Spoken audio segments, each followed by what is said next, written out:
What we need sugar to get glucose directly to our brain, and what prevents glucose from getting to the brain is insulin resistance from all the fat that's in our bloodstream at the same time. So even though we've eaten the sugar, we want more because our brain cells aren't receiving most of it.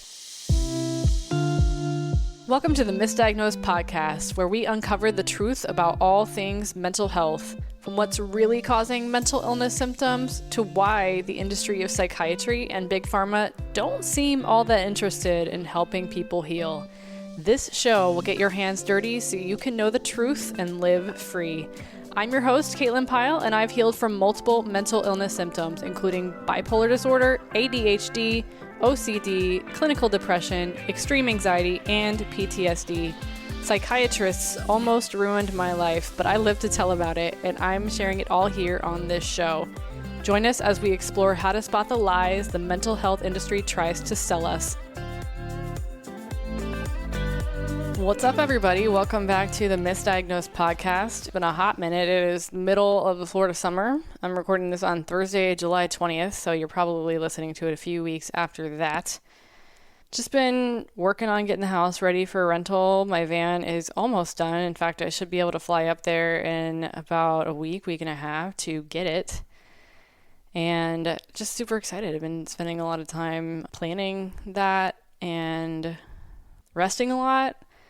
And just haven't been all that inclined to sit and record and edit a podcast. So, but there's good news because I have hired an editor, and that means that all I have to do is sit and record now. And I'm also in the middle of finding some guests to come on the show who have healed mental illness using natural methods as well. And a lot of the things that I talk about on the show, specifically the medical medium protocols.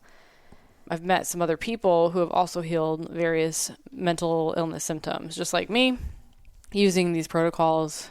Because I think, just judging from what I hear on TikTok, which I've been a little bit more active on than this podcast, on TikTok, people will say, oh, well, that worked for you, but it doesn't work for everybody. And some people will say, well, that's just a privileged position because not everybody has access to the resources that you do. And that may be true, but there's an issue of people not having the information. Like, the issue is education, not resources. When people know that they could eat bananas and frozen blueberries, which are not that expensive at all, rice, beans, that's gluten-free vegan right there, you know, like you're already more than halfway to a much healthier diet than most people are eating, right?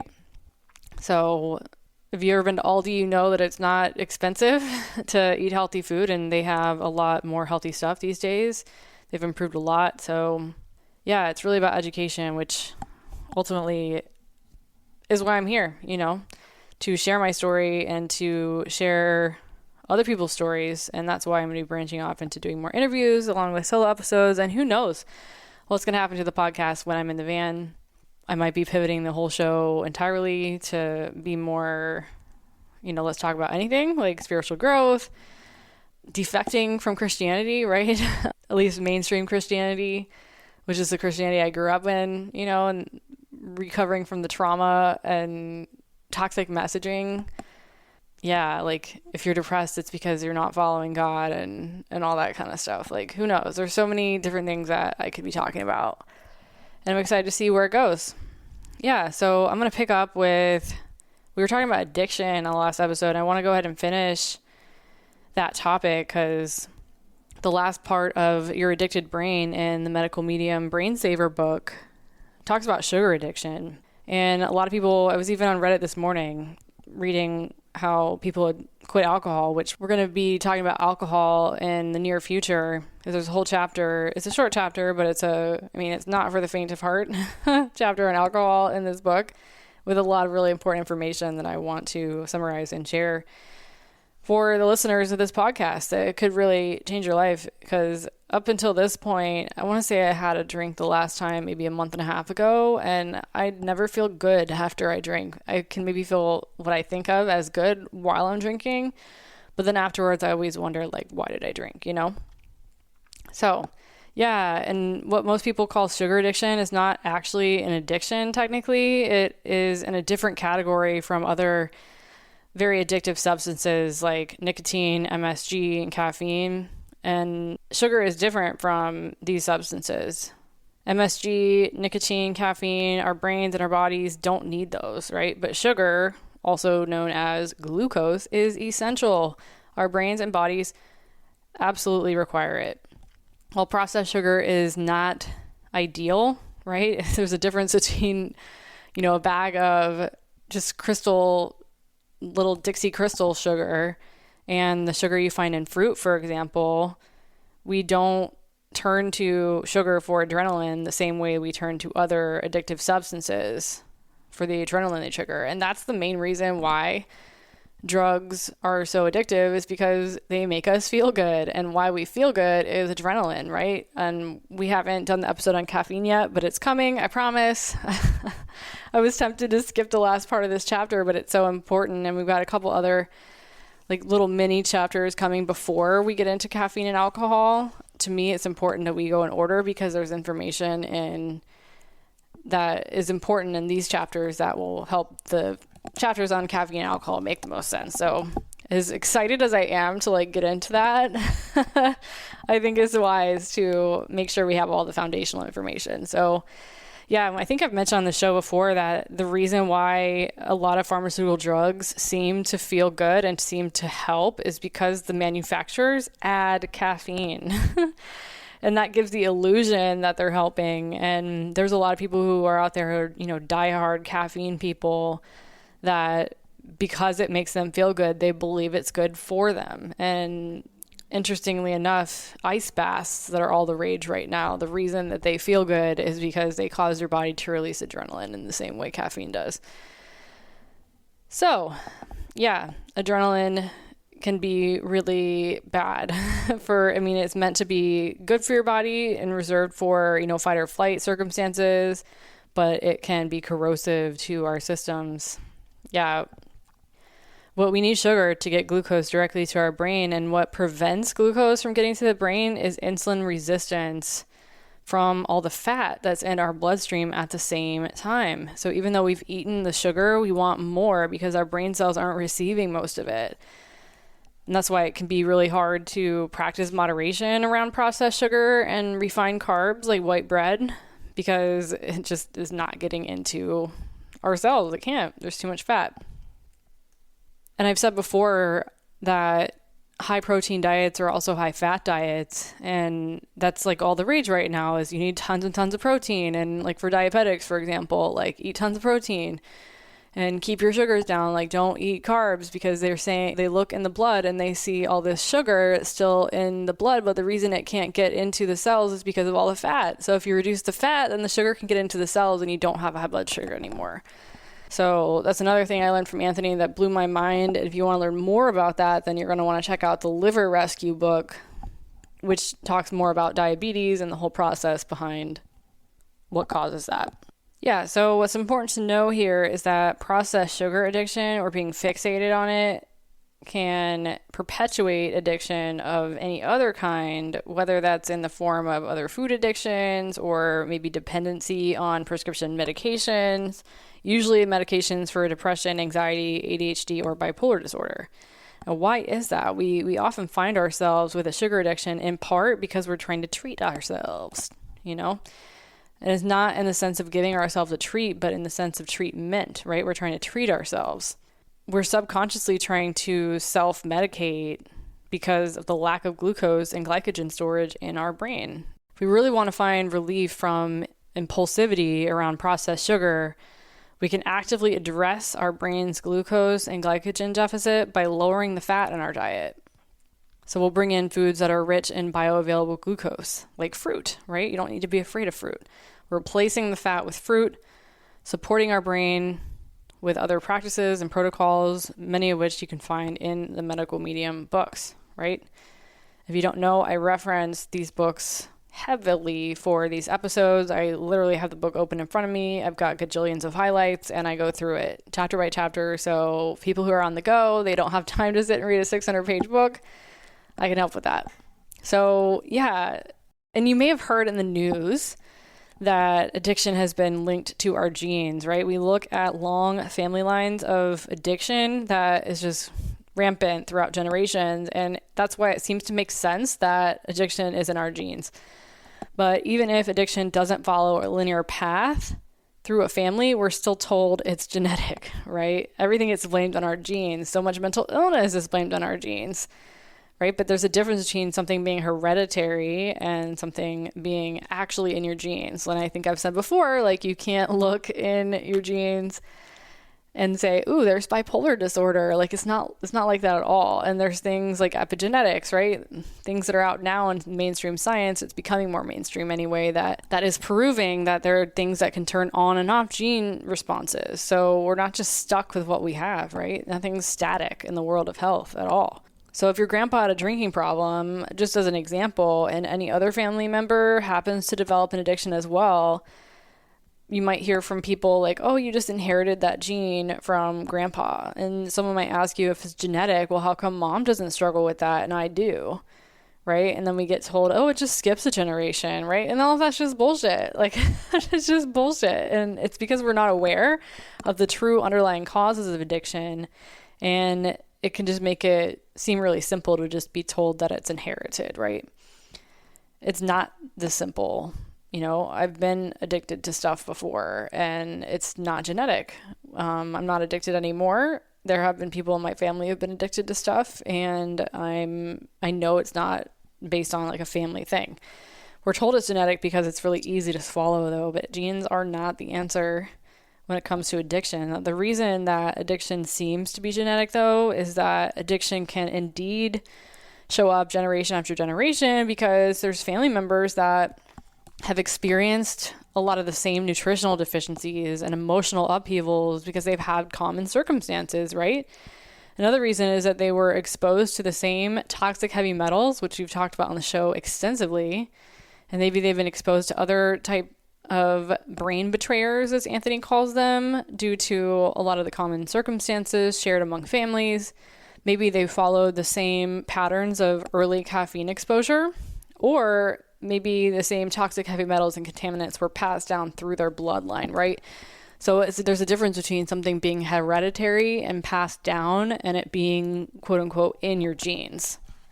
Of course, none of this is common knowledge. And so we're often seeing headlines trending about addiction and genes, and it seems to make logical sense, but we can't see the toxic heavy metals and other kind of things that get in our path in each other's brain. We can't see those toxic heavy metals. So the only thing we can see are what the effects of addiction are, the actions of someone struggling with addiction and the reactions of the people in their lives and how these actions may repeat themselves within a family. We can also see physical traits of someone who might be struggling with addiction and how maybe they have the same facial features as an ancestor who struggled with an addiction, and we're led to draw conclusions from that. Yeah, so genetics is basically in the same realm as neuroscience. Both genetics and neuroscience seem, right? The key word there is seem, like such lofty, really high-minded, very well-developed, advanced fields of medicine, that their inner workings have to be beyond our comprehension and grasp, and we should just bow down and accept everything that they say, right? Especially if genetics and neuroscience are put together like they are with addiction. We heard that genetics and even epigenetics, right? Gene expression are determining our neurochemistry and neurobiology. Basically, it tells us that it's game over for any type of questioning of what's really going on underneath all that addiction that we can struggle with. But yeah, like I said before, blaming addiction on genes is just not a good thing to do. It's a great mistake. For one, when you blame a condition like addiction on genes, it sends a message on a subliminal level that it's unfixable, right? Just like we've talked about on the show before, where we've been told that mental illness isn't curable. We've been told that it's lifelong. We've been told that the only thing you can do is manage the symptoms, and that's just not true. And the same thing is at play here. If you believe your genes are the reason for your addiction, it can feel like that much bigger of a fight to make yourself free of it. It can even feel like there's no sense in trying, because in the back of your mind, it may feel like an unwinnable fight.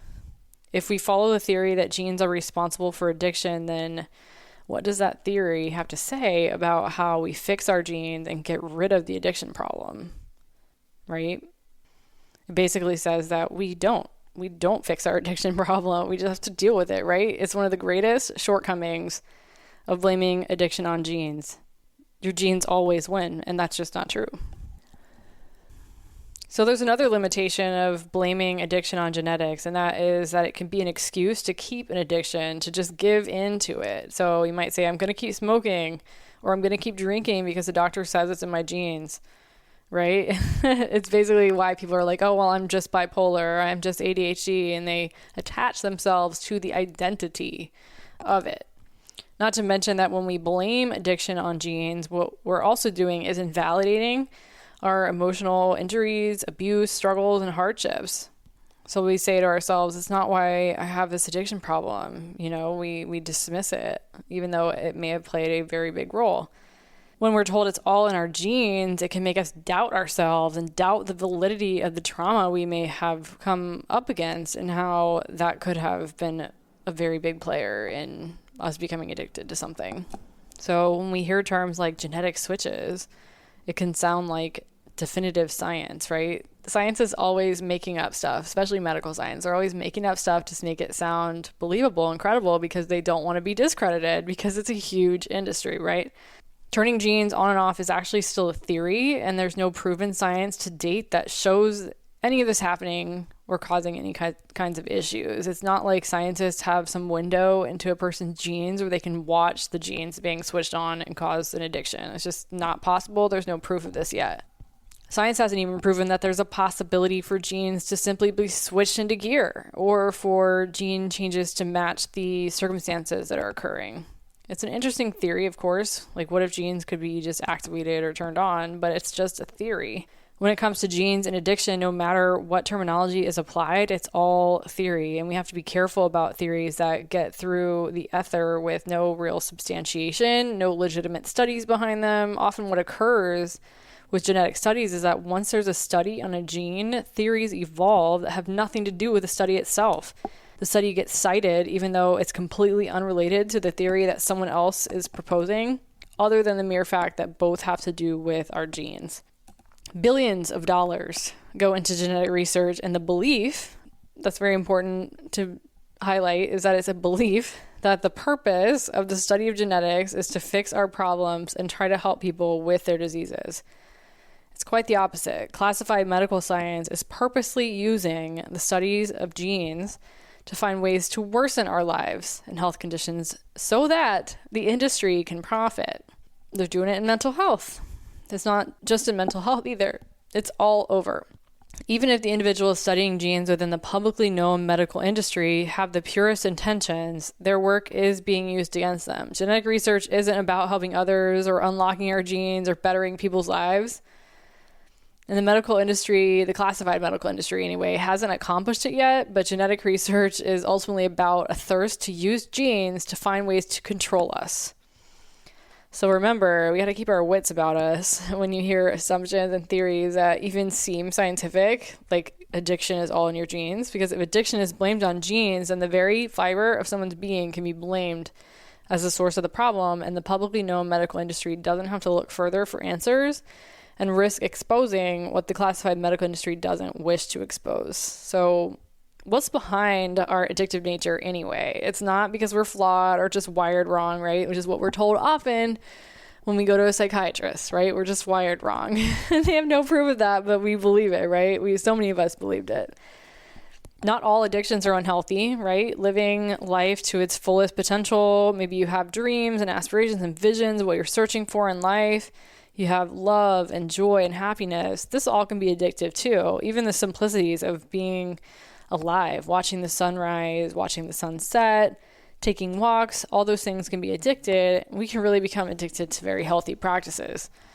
Positive addictions, like other addictions, come down to adrenaline. Now, this is unknown to medical research and science, but our adrenal glands produce 56 different blends of adrenaline in response to different circumstances and emotion. And more than half of those blends are for everyday situations, including brisk walks, talking with strangers, taking a bath, swimming, dreaming.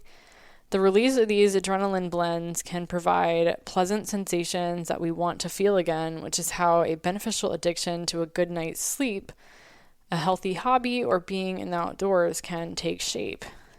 These everyday adrenaline blends are quite a bit milder than the harsh kinds that are used for crisis. Plus, they're triggered at gentler levels. Milder adrenaline blends at gentler levels mean that you have a more nurturing and sustainable experience for the brain and the body. We need adrenaline for our healthy addictions and healthy practices. So if we use our adrenaline and burn out our adrenaline reserves with unhealthy practices like drugs and even coffee, we're not going to get the best out of the healthy addictions and practices. We're not going to have the best sensations, experiences, feelings, or even have the best energy for them if we're trapped in unhealthy practices that are requiring adrenaline for the wrong reasons. And chances are that someone's unhealthy addictions are outweighing and diminishing the benefits of the healthy addictions that they might have. It's also possible to become addicted to unhealthy practices that are said to be healthy practices, right? Like the ice baths and coffee enemas and coffee itself, right? We can be fooled by those unhealthy practices because of their addictive nature and the feelings we get just from the adrenaline highs. Just because many addictions are life supportive, life friendly, life healthy, and life lengthening doesn't mean that everything we hear is healthy actually is, though. Everything in moderation is a very popular term that we use often as permission to just try anything, right? And to understand why moderation is misled and to understand the addictive nature of the practices that make stopping at moderation unrealistic for so many of us, we're actually going to do an episode on moderation later on. So stay tuned. There's a whole section in Anthony's book called Brainwashed where we're going to actually dive into examples, right? And so microdosing is one of them, like with psychedelics, which I have experience with. Alcohol and caffeine are the three prime examples of addictive substances that we're going to cover and how they interact with the brain, even in those microdoses. So yeah, whether we find ourselves in an addictive cycle with caffeine, drugs, alcohol, nicotine, MSG, sex, pills, gambling, shopping, our cell phones, TV, might be staying up all night, scented candles and fragrances, unproductive foods, right? Gluten, I'm looking at you, hoarding, organizing, work, exercise, or any other substance or activity that can be addicting. It's not a fault with who we are as humans, okay? If we've never been a person who could just have one drink or smoke or just one cigarette or take just the prescribed dose of those opioids, it's not because we're weak. We're actually really strong to have gotten as far as we've gotten, right? And we're strong to have lived so long with a brain that is in need of support. Yeah, and I tell myself that when I have days where I'm like still kind of feeling the effects, right? Because they say it takes 3 to 5 years to recover from burnout, and they say it takes 2 years, to recover from alcohol abuse. And I think I've mentioned it on the show before, but like for a 10-month period between 2021, actually it was all in 2021, most of 2021, well, we started sometime in February of 2021, I was drinking a shit ton of whiskey. And I think that really messed with some systems along with other stuff that was messing with my brain. Like I was just totally imbalanced all over the place. And it takes between, I think they were saying 2 years after alcohol abuse. And even though it wasn't for that long of a period, like it was still really heavy. At some points I was drinking, I want to say like 2 cups of whiskey a night. Yeah, I measured it one day. I was just very curious. Like, okay, I'm just going to measure how much it was. And it was a lot of whiskey. Like I was just not, and I was so used to drinking that amount that I didn't feel any of it. But I was also taking Xanax in small doses, but it can still have even small doses have a pretty significant effect, and it can make it harder to feel the effects of alcohol, which can lead you to drink more. And that's what can be dangerous with it. You will not feel the effects of the alcohol, and it can lead to alcohol poisoning. It can be really bad. So yeah, so that about wraps up the addicted brain. We're going to move right along. And we're going to end this episode here, but we're going to go into the acid brain as well. And then we'll have finished part 1 of the Brain Saver book, in which we're laying the foundation for the part 2 of the book, which is about all the things that we've been brainwashed about, like the moderation. We'll talk about moderation. We're going to talk about microdosing. We're going to talk about alcohol, and we're going to talk about caffeine, and you're going to want to brace yourself for that. We got one more chapter in section 1. It's called Your Acid Brain. And that's really interesting. We're going to talk more about like what the role of fat is. Most people don't know that fats are acids and that it can cause your brain and your body to become acidic. And that is an environment that can allow pathogens to grow, and it's not a good place to be when you have too much fat. So not that all fats are bad and that like no amount is good or anything like that, but the marketing right now for these high fat diets is a deception. A lot of people are ruining their livers, and the longer you eat high fat, high protein diets, the more work your liver has to go through, and eventually your liver becomes stagnant and sluggish. So we're going to touch on that a little bit in the next episode. We'll see you in the next episode. Thanks for tuning in. This has been Misdiagnosed. I'm your host, Caitlin Pyle. Thanks for tuning in. Thanks so much for tuning in to another episode of the Misdiagnosed podcast. If you enjoy this episode, please subscribe and leave us a review. If you know someone else out there who'd benefit from what we share on this show, please don't hesitate to share this episode with them.